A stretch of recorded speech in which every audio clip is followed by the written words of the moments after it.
Bonjour, bonjour tout le monde, bonjour. Oh, attendez. Pop, pop, pop, pop, pop, pop.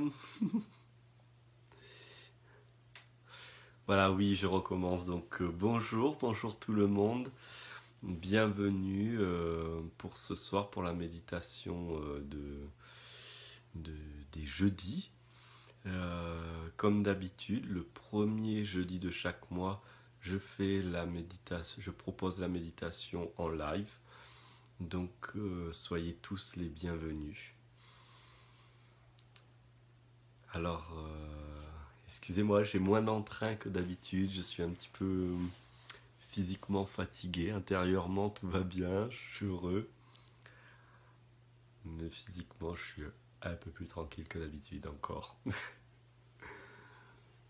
Donc, je vois que vous arrivez progressivement. En vous attendant, je vais dire quelques mots sur aujourd'hui. Nous sommes le 2 février. Le 2 février, c'est apparemment selon Facebook, je savais pas moi, c'est la fête des amis. Alors, bonne fête tout le monde. Et bah, je vous prends dans mes bras, même si on ne le voit pas, mais je vous prends dans les bras tous mes amis et on fait un méga hug, puisque c'est la fête des amis selon Facebook. Et, euh, et surtout, c'est la Chandeleur. Et la Chandeleur est successivement une très ancienne tradition romaine dédiée au dieu Pan, puis repris par la chrétienté. C'est le retour à la lumière en fait, la Chandeleur. C'est l'espoir que le blé repousse. C'est aussi chez nous, du moins dans les Pyrénées-Orientales, c'est la fête de l'ours, mais la Chandeleur était reliée à la fête de l'ours. Coucou Claude. Et donc, l'ours est vraiment un symbole très très important car il est un des premiers symboles de la masculinité. Et comme vous avez pu voir pour ceux qui suivent mon profil, eh bien en ce moment je propose des choses autour du couple sacré et je vais bientôt proposer une conférence sur le masculin sacré. Et c'est vrai que l'ours est vraiment le premier en tout cas en Europe, dans l'histoire européenne, l'ours est le premier symbole de la virilité, de la puissance masculine. Il est celui qui dort dans la grotte, qui protège la grotte. Donc c'est un symbole très très fort et là nous sommes le 2 février, c'est le moment où l'ours peut pointer son nez hors de sa tanière, voir s'il continue son hibernage ou s'il sort. C'est un temps de transition en fait. Et je dis ça et je dis rien, mais c'est comme ça, j'attends que tout le monde arrive pour commencer ensemble la méditation. Euh, donc, bah, pour les premiers présents, voilà quelques petites informations sur cette chandeleur. C'est la fête donc des chandelles, des lumières. La crêpe ronde du blé, symbole du soleil, la présence du soleil, avec un double aspect, parce que s'il fait soleil aujourd'hui, la légende disait qu'il faisait un hiver rude par la suite. J'invente pas grand chose, c'est mon épouse qui a lu un joli texte à table tout à l'heure tout en mangeant des crêpes avec des bougies afin de donner du sens à ce que l'on faisait, d'offrir du sens à nos filles. Voilà, bien, et bien on va pouvoir commencer. Alors avant tout, s'il vous plaît, est-ce que vous m'entendez bien?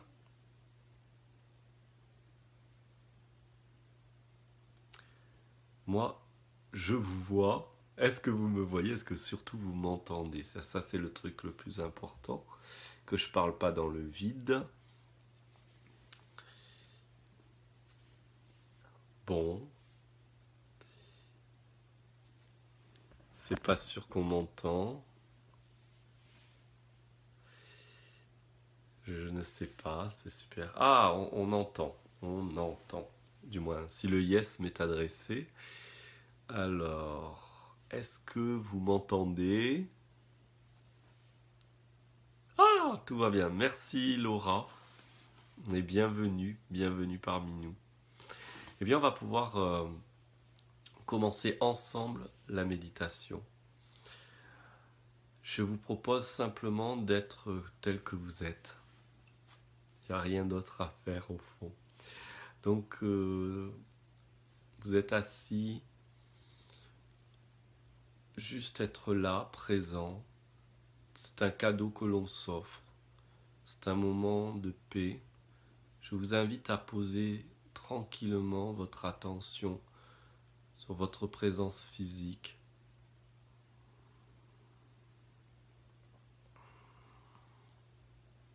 Bienvenue Marissa. Et donc assis ensemble, nous entrons progressivement dans le calme.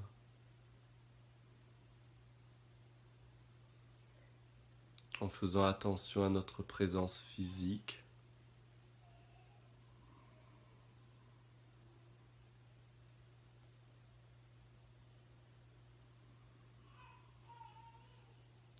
En faisant attention à sa respiration.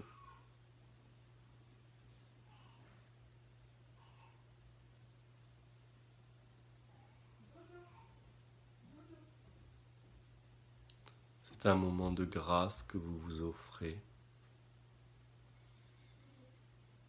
C'est simplement savourer le calme qui peut exister à l'intérieur de nous quand on pose son attention au niveau de son corps.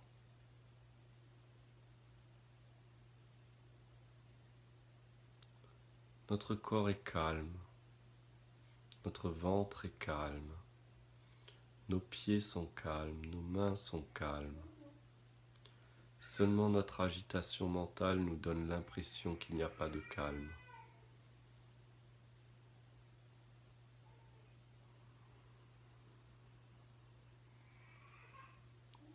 Ce calme, c'est la paix,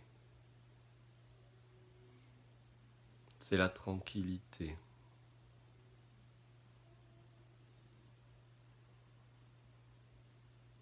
Vous pouvez avoir les yeux ouverts, les yeux fermés. C'est votre moment. C'est votre présent, votre cadeau.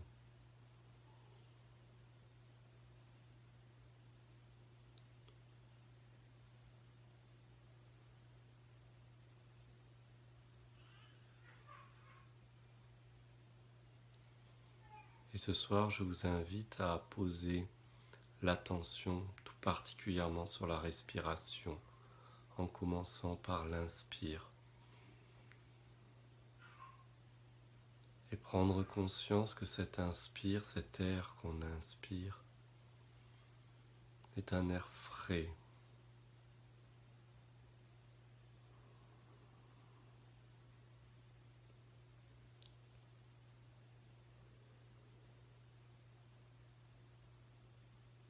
Et à chaque inspiration, je vous invite à être de plus en plus attentif, conscient. Qu'importe qu'il y ait des pensées ou pas. Vous savez ce que vous faites. Juste être attentif à sa respiration en commençant par l'inspire.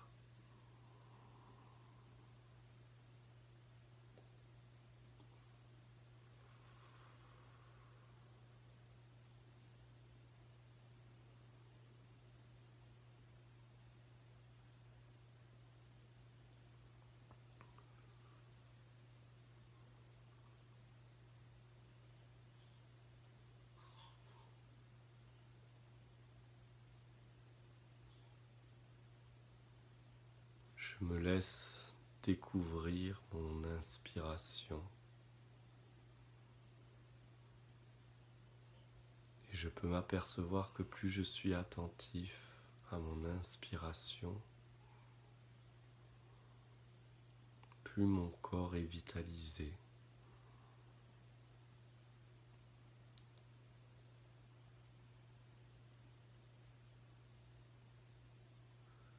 Dès que mon attention est posée dans la respiration se modifie automatiquement, car elle s'offre à la conscience.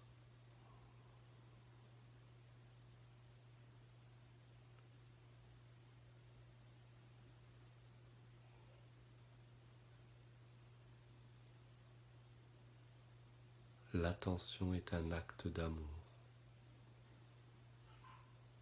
Je suis attentif à mon inspiration. Je peux m'apercevoir que mon inspiration me dynamise,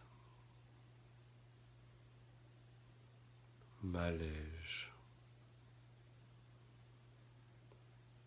et en même temps me calme.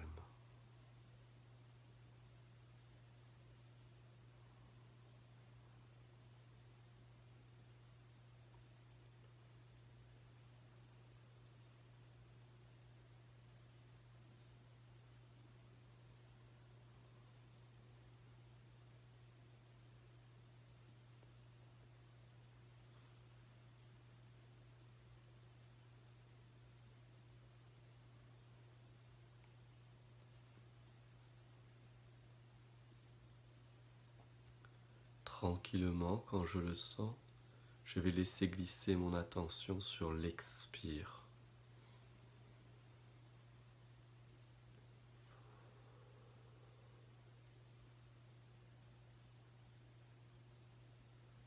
Je peux voir que j'expire un air plus chaud,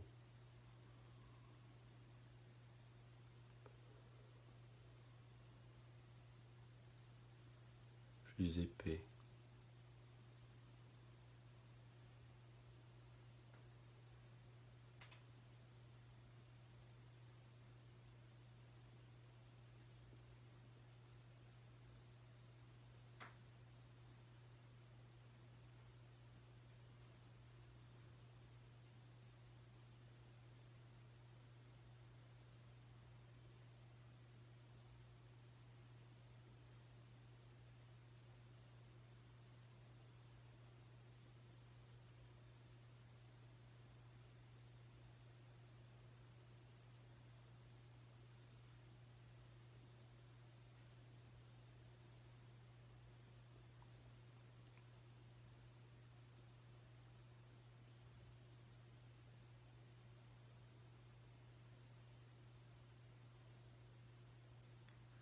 J'explore mon expiration comme si que je ne l'avais jamais connue.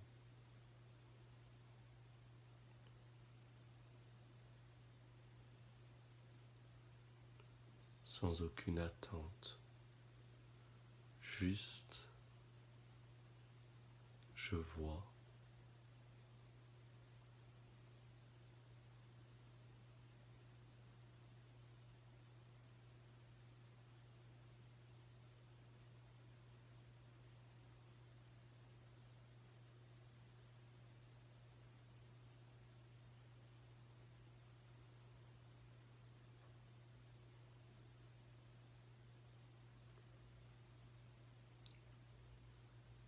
Alors que je suis dans mon expire, je peux peut-être sentir plus d'intériorité. C'est l'air qui sort de moi, chaude, humide, et qui se rend à l'univers.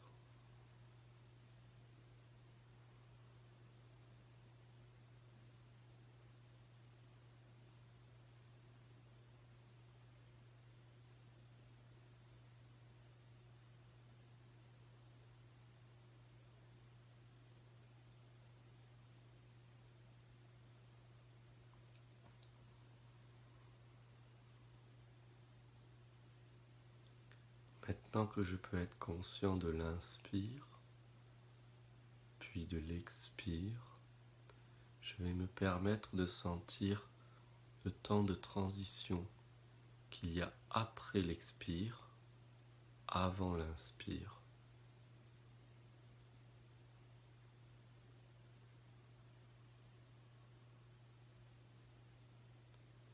Ce temps de transition qui est faible va s'ouvrir à nous. Il va nous sembler faire des petites apnées. C'est parce que la respiration s'offre à notre conscience.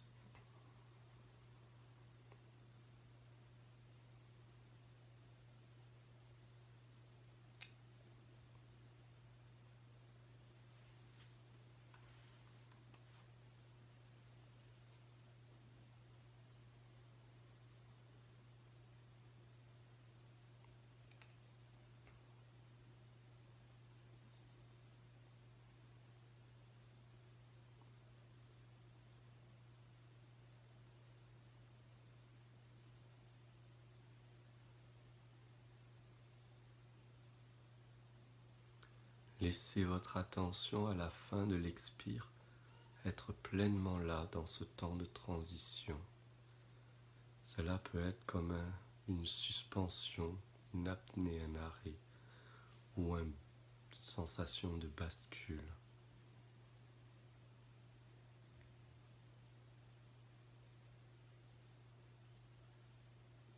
Autorisez-vous à être pleinement conscient de cet entre-deux, cet espace de non-être.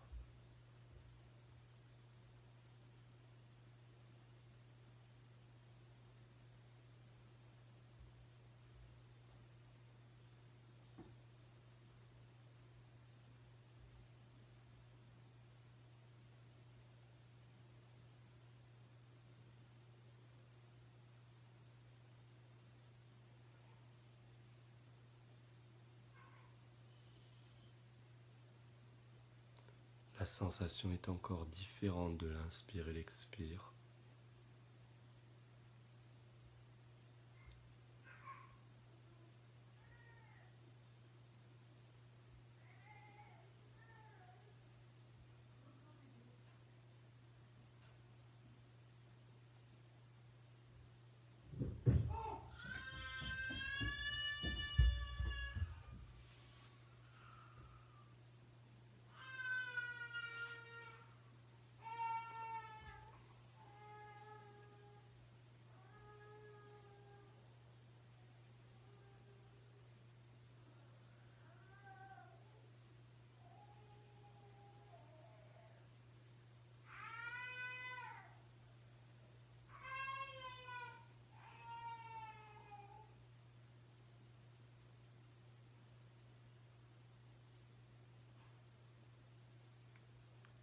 Je vous invite maintenant à rentrer dans l'inspire et arriver au bout de l'inspire, d'être attentif au temps de transition qui est plus court, encore plus subtil.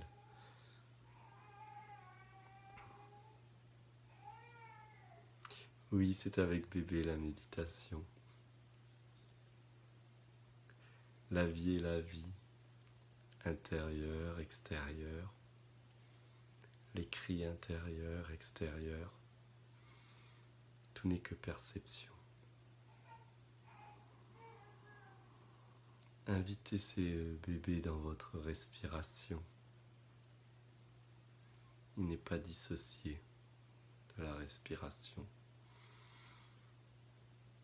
Inspirez-le, expirez-le. Entrez dans ce temps de suspension à la fin de l'expire et découvrez le temps de suspension à la fin de l'inspire.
Je vous invite maintenant à être attentif aux 4 phases de la respiration. Laissez votre attention rouler avec l'ensemble de la respiration. Entrez dans le total mouvement. Inspire, temps de transition.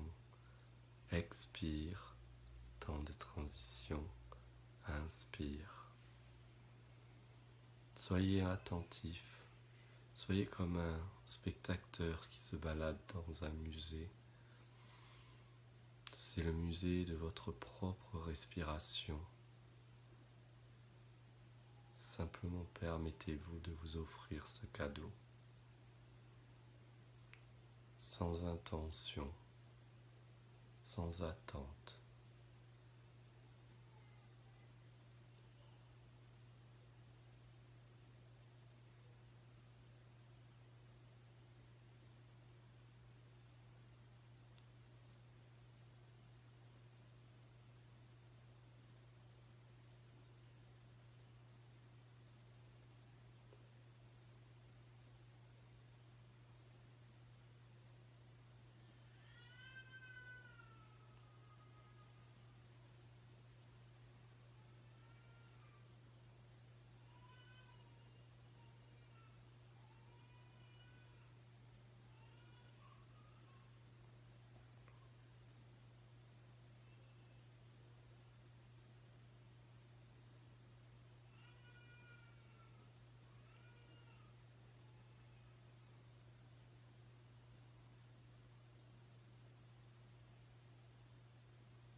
Si votre attention quitte la respiration, c'est merveilleux. Quand vous le constatez, vous replacez avec douceur, bienveillance, votre attention dans la respiration. Et si vous vous évadez encore, c'est merveilleux. Quand vous le constatez, vous replacez simplement votre attention dans cette respiration.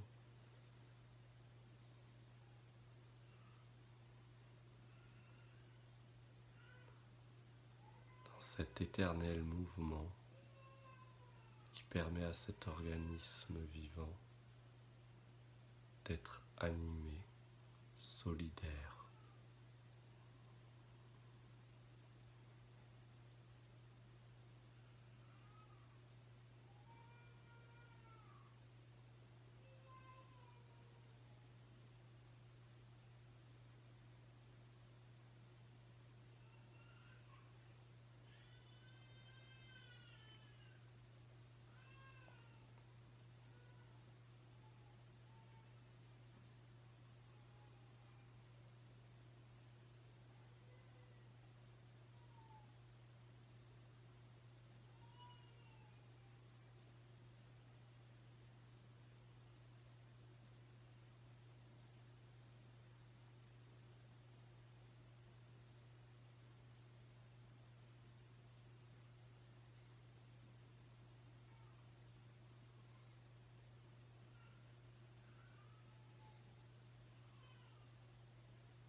La méditation va prendre fin. Prenons le temps de remercier notre corps, notre respiration, de remercier l'air qui sans elle nous n'aurions aucune vie, de nous remercier nous pour notre grandeur et pour notre bêtise. Et enfin, merci à vous.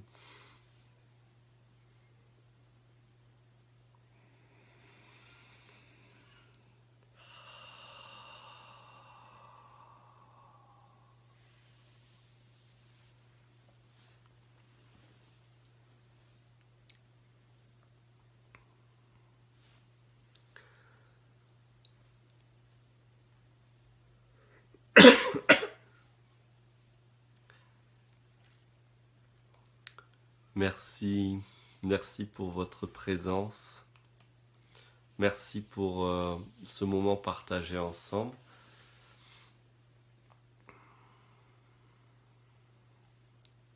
Donc effectivement, j'ai ma dernière petite fille de 14 mois qui a apparemment voulu descendre du lit, pas contente, et qui s'est cassé la figure, que vous avez dû entendre.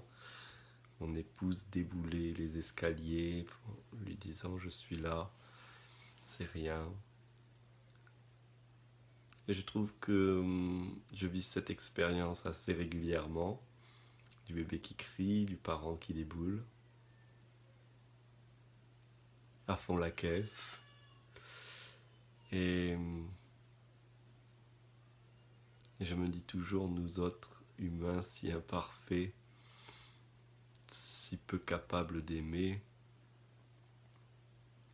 on est capable de courir, presque d'avoir des ailes pour aller au secours des cris de nos propres enfants. Qu'est-ce que la vie, le soi, la nature divine, le divin fait à chaque fois qu'on crie « Aïe, j'ai faim, j'ai mal ». Et si on ne sent pas, voit pas ou ne comprend pas la réponse, est-ce qu'on n'est pas en train de regarder ailleurs, encore ailleurs, que dans cette évidence de la personne extraordinaire que nous sommes finalement, si on prend le temps de nous regarder, nous connaître à la mesure de nos moyens et chaque potentiel qu'on a de les exploiter. Ça, c'est faire honneur à la vie.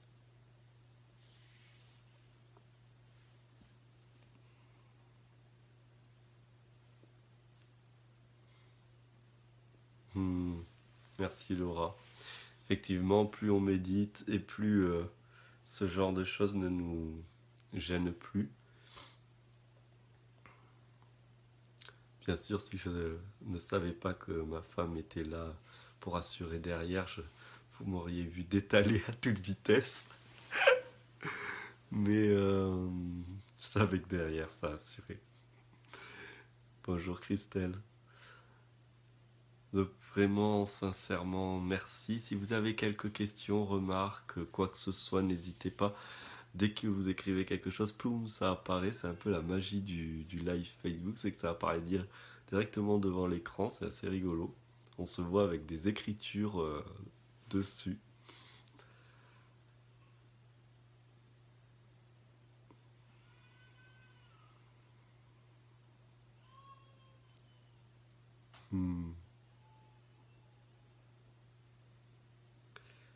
Donc ce soir, je savais pas que j'allais faire ça en fait, mais c'est top.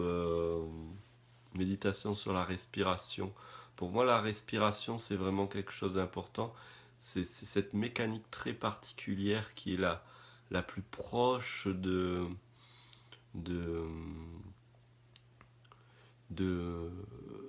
du divin finalement, c'est-à-dire de la vie, du mouvement de la vie. C'est la respiration, c'est une mécanique sur laquelle il est facile de poser son attention et on voit que nous ne sommes pas un être figé, que nous n'avons pas besoin de chercher à changer, nous sommes changement. Cherchons à être qui nous sommes, c'est-à-dire foutons-nous la paix, comme dirait Fabrice Vidal. Foutons-nous la paix, laissons-nous tranquilles un peu. Souvent on dit oh, j'aimerais que les autres nous foutent la paix, mais la première personne qui doit nous foutre la paix, c'est nous-mêmes. Parce que nous sommes en perpétuel changement. Et nous allons irrémédiablement droit vers le but. Nous allons là où nous devons aller. Et nous n'allons jamais faire autre chose que ce qui est possible d'être fait. On fait toujours le meilleur, même quand on s'en rend pas compte, même quand on croit qu'on fait rien ou qu'on veut rien faire. Foutons-nous la paix. Si on veut voir la paix dans le monde, il faut nous foutre la paix à nous-mêmes en premier. Cessons d'être un despote avec nous-mêmes. Je vois plein de trucs sur le président Trump. Je ne dis pas que je suis pour ou contre. Vous comprendrez bien que les choix qu'il fait me paraissent un peu aberrants. Mais c'est pas la question. C'est que nous sommes souvent des Trump pour nous-mêmes. On se ferme nous-mêmes les barrières, on met nous-mêmes des murs. Juste parce qu'on veut, on veut, on veut. On veut, on veut, on veut. Foutons-nous la paix. On a le droit de vouloir. N'ayez confiance. Partez de qui vous êtes, de ce que vous êtes. Ce soir, vraiment j'ai envie de vous parler de ça. Mon épouse m'a dit oh là là, ça fait plusieurs fois que tu envoies les lettres de méditation, tu les as pas fait corriger, c'est bourré de fautes d'orthographe. C'est quand même horrible, c'est vrai. Et j'en suis désolé d'ailleurs, je suis navré pour ça. J'en profite s'il y a quelqu'un, s'il y a un super correcteur qui aurait plaisir à corriger ces lettres-là, je veux bien qu'il se manifeste en message privé. Et je lui enverrai les messages avant de les publier pour pouvoir avoir une correction. Parce que moi, s'il y a un endroit où je suis une bille totale, c'est en orthographe grammaire. J'ai beau me relire, passer par le correcteur d'orthographe machin, je suis une bille. Et puis aujourd'hui dans ma vie, franchement, avec tout ce que j'ai à faire, je sais pas, j'ai envie de m'offrir le temps de me faire d'une rééducation orthographique. Donc, je me fous la paix. J'ai envie d'écrire, j'écris. J'ai quelqu'un qui me corrige et c'est cool, je suis super heureux. Il n'y a personne qui me corrige, j'ai envie de m'exprimer par écrit. C'est merdique comme j'écris, je m'en fous, je le fais. Et moi, ma faiblesse, c'est l'écrit, par exemple. Parmi les milliers de faiblesses. Mais une grosse faiblesse par rapport au fait de communiquer, hein, c'est l'écrit. Mais ça m'empêche pas d'exprimer ce que j'ai envie, d'être qui je suis. Et je peux comprendre que c'est un problème, cette orthographe, que ça va fermer la porte à des personnes, que ça peut donner une mauvaise image de qui je suis. Mais ce qui est important dans ce que je témoigne, c'est pas que je veux que vous me disiez oh c'est pas grave nana, c'est que vous puissiez reconnaître que utilisez vos potentiels, c'est-à-dire votre droit à la vie. Prenez la place qui vous épanouit. C'est votre droit à la vie. Nous sommes des œuvres d'art. Si personne s'en aperçoit, soit c'est parce qu'on n'a pas assez de reconnaissance envers nous-mêmes. Soyons reconnaissants envers nous-mêmes. poser son attention sur la respiration, poser son attention sur les pensées, poser son attention sur ce qu'on fait, poser son attention sur les conséquences de nos actes et savoir les accueillir et pas dire oh non, non, non, ça je veux pas l'entendre, c'est toi, c'est ton truc. Non, je pose aussi l'attention sur les conséquences. C'est prendre la responsabilité, c'est grandir et c'est continuer avec la conscience des conséquences.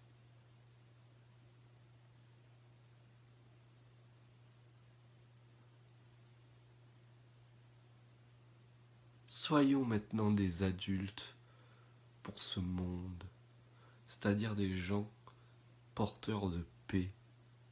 Comment on se porte la paix? Comment on peut porter la paix si on ne se fout pas la paix à nous-mêmes?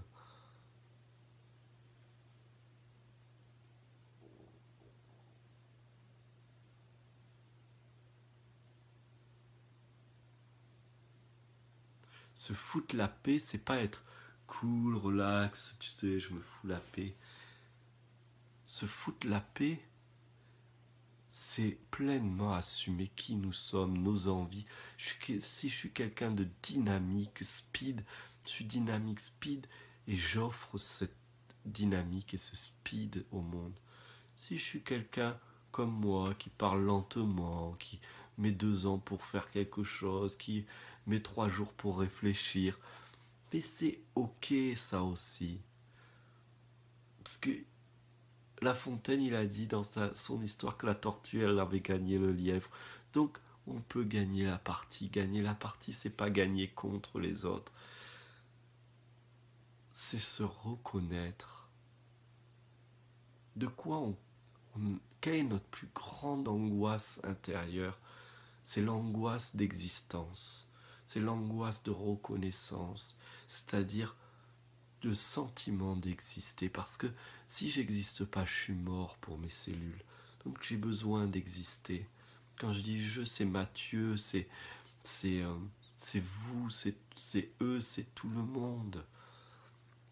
Et on est tous poussés par ce besoin d'exister, qui nous fait dire je, qui nous fait avoir peur d'avoir tort.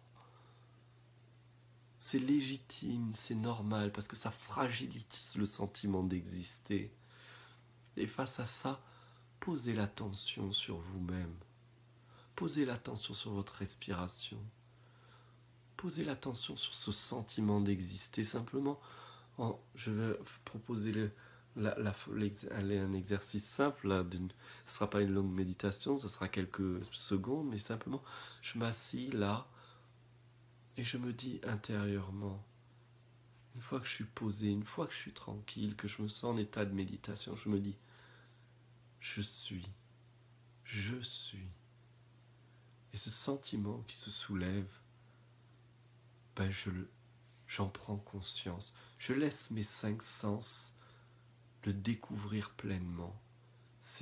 Et du coup, ce sentiment d'existence, il prend tellement sa place qu'on n'a plus besoin d'aller le chercher dans l'action, dans le regard de l'autre, etc. Bien que, oui, le regard de l'autre est important parce que c'est le regard de l'autre qui nous fait naître et prendre conscience que nous existons. Mais une fois cela su, retournons ce regard que nous avons vers l'autre, vers nous-mêmes. Et quand l'autre est là, alors on sera pleinement disponible d'offrir notre regard et notre présence.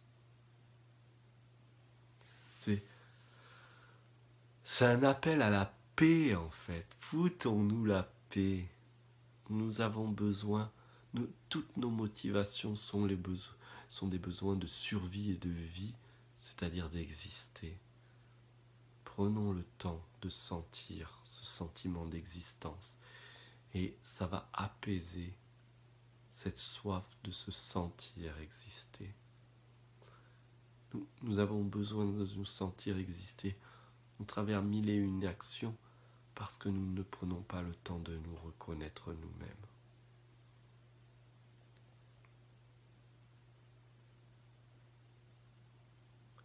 Toutes les choses que je propose, toutes les méditations, toutes les conférences, tous les ateliers, que ce soit le couple, que ce soit la méditation, que ce soit avec Family TV dans la parentalité, elles sont mues par une seule et même chose. La paix, la paix, la paix.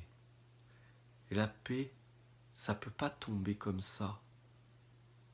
La paix, elle viendra de chacun d'entre nous. Et elle commence en se foutant la paix. Et elle continue en assurant une sécurité à cette paix. C'est assurer la sécurité de l'existence, du fait que j'existe bien. Et même si tout mon corps se dissout dans mon attention, c'est-à-dire que je ne perçois plus mon corps, mes pensées, que j'ai l'impression de disparaître, même que je suis en train de me dire ça, cela veut dire qu'il y a quelque chose qui se le dit, et donc que j'existe.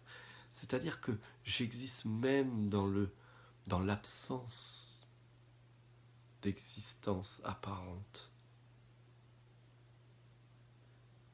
Et pouvoir se foutre la paix et prendre le temps de se reconnaître, c'est poser la piédestal de la paix et c'est la sécuriser ensuite en assurant son existence. Il restera un dernier maillon, c'est qu'automatiquement il se provoque une joie, une béatitude fine, pas forcément un mais mais même c'est trop, c'est juste un sourire intérieur. C'est la manifestation du plaisir, le plaisir de connaître la paix, de la voir sécurisée, c'est-à-dire je sais que cela existe, que j'existe, indépendamment de toute chose. Et alors, un sentiment de joie vient. Alors un mouvement complet se pose, une incarnation complète se pose. Calme, sécurité et plaisir. Et parce qu'on ne va pas chercher ça, on va chercher la paix à l'extérieur, on recherche la sécurité par des phénomènes extérieurs, on recherche le plaisir par des phénomènes extérieurs, on s'embourbe, on se détruit, on se haït, et chacun de son côté on dit c'est l'autre. C'est l'autre parce que si je dis c'est moi, je brise encore plus mon sentiment d'existence et je brise encore plus ma quiétude et je brise encore plus mon plaisir intérieur.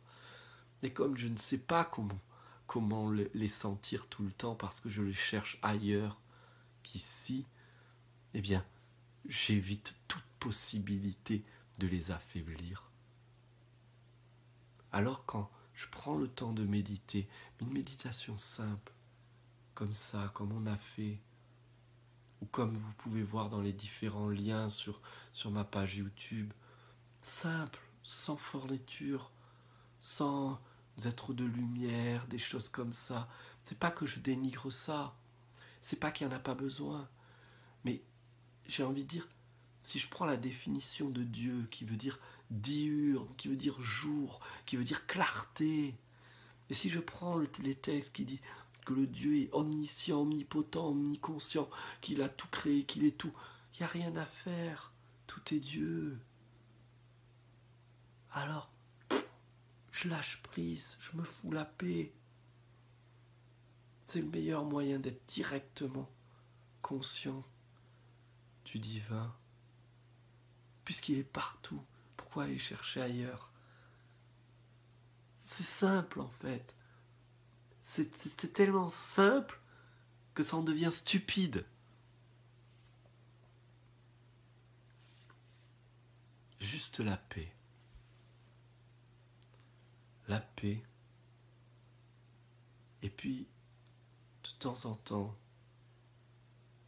je suis, ou qui suis-je, ou je suis qui je suis. Ces formules-là, je les pose et puis je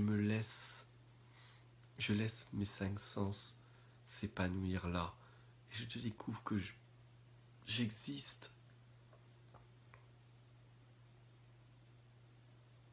et que même si je sens rien, qu'il n'y a rien, eh bien, il y a quelque chose qui dit qu'il sent rien et qu'il n'y a rien, qui constate qu'il sent rien et qu'il n'y a rien.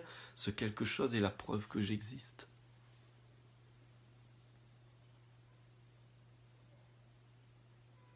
Indépendamment de toute chose.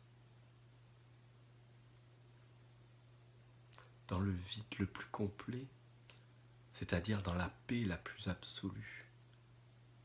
On veut tous la paix, mais la paix totale, c'est la mort. Alors là, la mort, pas la mort. Oui à la paix, non à la mort, mais...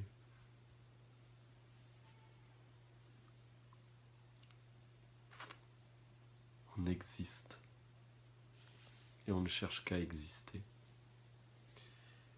Je vous remercie en tout cas. Voilà, je suis parti. Wouhou! Mais c'est tout le temps un grand moment de grâce de pouvoir partager. Même si là, je vois pas de commentaires, rien. Sans cette énergie qui circule. Je suis là, je vois, je témoigne. Et je suis témoin. Donc merci. Et avant de finir, je vous avais dû le voir sur mes profils, mais je le dis et le redis parce que ça m'excite à fond, ça m'emballe à fond. Je suis à 200% là avec ça en ce moment, comme un gamin. C'est-à-dire, je vais faire à partir du 6 jusqu'au 13 une série de webinaires autour du couple sacré, donc le 6 avec les éditions Lettres d'Or et Narissa, donc, où je vais euh, parler du couple sacré. Euh, Ensuite, je vais être le 7 avec toute l'équipe de Family TV. Vraiment, il y a une ambiance géniale. Alors, je suis le seul mec, mais c'est que des nanas géniales qui ont des choses extraordinaires à dire.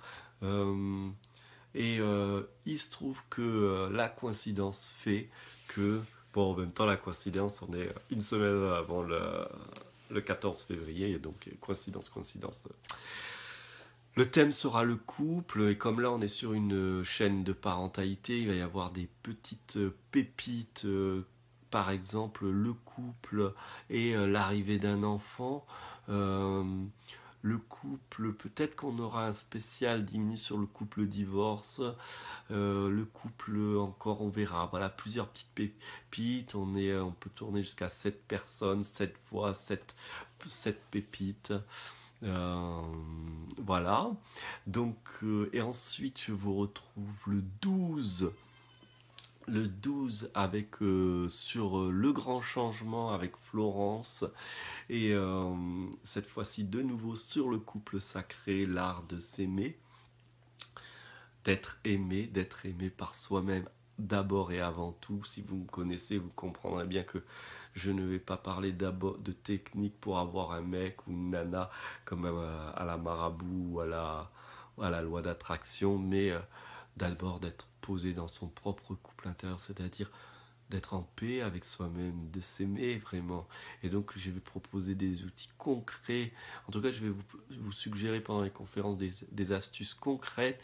Et puis derrière, je propose carrément un programme complet où là, on travaille ensemble des outils qui vont être concrets sur cette démarche, qui vont être des vrais, des vrais des vrais coups de pouce pour aller pour être propulsé dans cette démarche, et si vous y êtes déjà, pour aller encore plus loin. Voilà. Et enfin, le 12, 13, 14, je crois le 13, le lundi 13 février, je vais faire une conférence tout particulièrement sur le masculin sacré, les différentes facettes du masculin sacré, parce que dans le programme que je propose, à un moment donné, je sépare le groupe des hommes et des femmes, et on fait un travail qu'avec les hommes et un travail qu'avec les femmes. Ensuite, les enregistrements peuvent être voir par les deux parties après coup, mais c'est juste parce qu'il y a un travail très spécifique lié au féminin et très spécifique lié au masculin. Et la dernière fois que j'ai proposé ce programme, il y avait 3 hommes, génial, 3 hommes géniaux, un moment génial, mais je me dis, waouh, mais quand je vois toutes les femmes qui étaient inscrites et comment elles ont apprécié ce qu'elles ont vécu, et les 3 hommes aussi ont apprécié ce qu'ils ont vécu, mais je me suis dit, mais il y aurait tant d'autres hommes qui seraient contents d'entendre ça, de vivre ça. Donc peut-être que en parlant de couple sacré, je ne me pointe pas assez la place de l'homme là-dedans. Voilà. Parce que c'est vrai que la place de l'homme dans le couple, en tout cas quand c'est qu'un homme célibataire, c'est quelque chose de difficile parce que il y a derrière une idée que de conquérir la femme comme on conquiert un empire, un château, ou comme on part à la chasse. Et en même temps, il faut surtout pas ça parce que l'homme moderne, c'est eh bien non, oh là là, ces hommes comme ça. Et en même temps, s'il est pas comme ça, eh ben ça ne marche pas. Et donc il y a une espèce de méli-mélo qui fait que oh, les histoires de couple fait chier quoi. À la fin, parce qu'on sait plus sur quel pied danser. Alors bien sûr, je caricaturise peut-être pas, ça dépend pour certains, mais vraiment, vraiment. Euh, je suis super content, ça sera un Facebook Live sur le profil. Ici, pourquoi j'utilise mon profil plutôt que les pages? C'est que je sais qu'il y a beaucoup plus de monde connecté sur mon profil que sur les pages. Voilà, par contre, je vais les partager immédiatement à la fin sur les pages.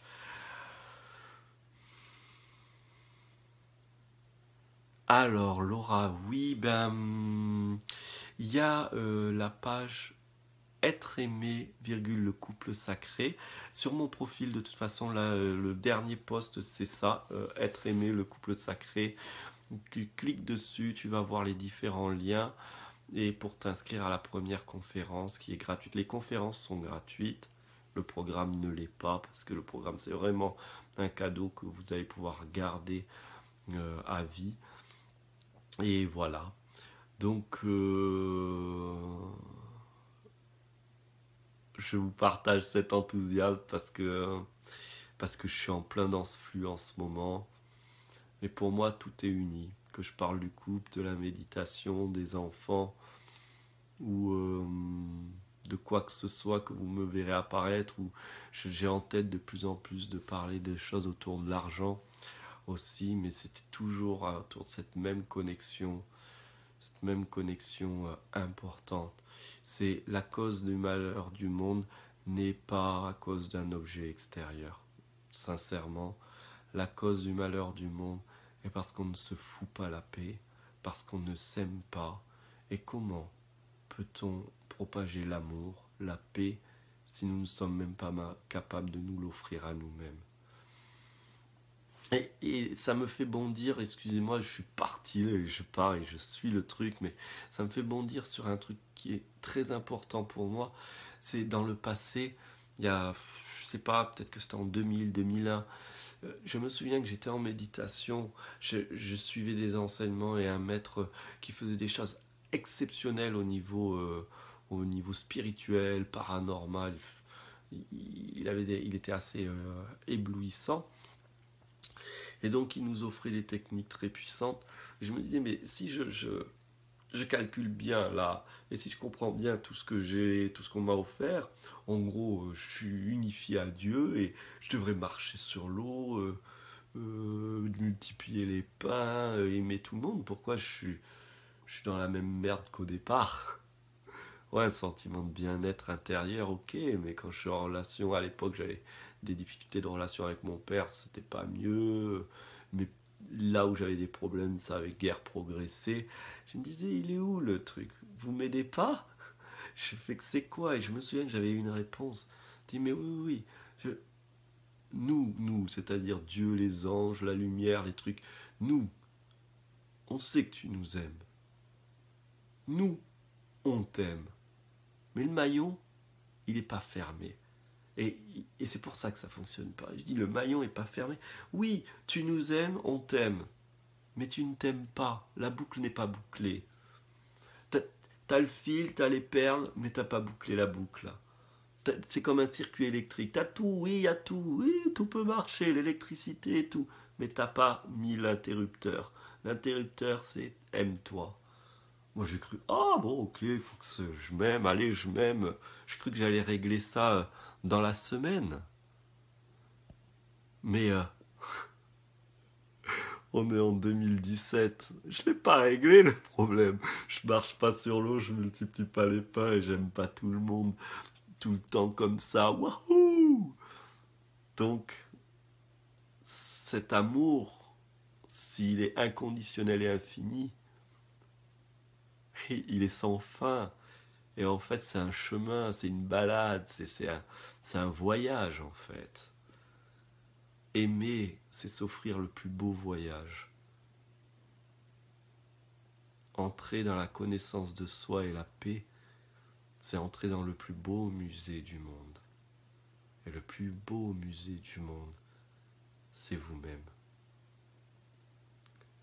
Et comme mon petit téléphone vient de dire attention au saturation du stock, je vais m'arrêter sur ces belles paroles. Et toute ma gratitude. Et à très vite. Le 6, on se retrouve. Et la semaine prochaine, je vais être en direct à gogo.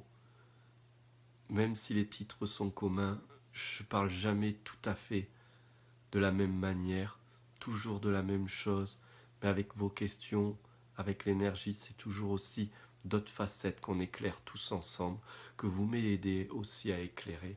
Donc merci, merci à vous et à très vite.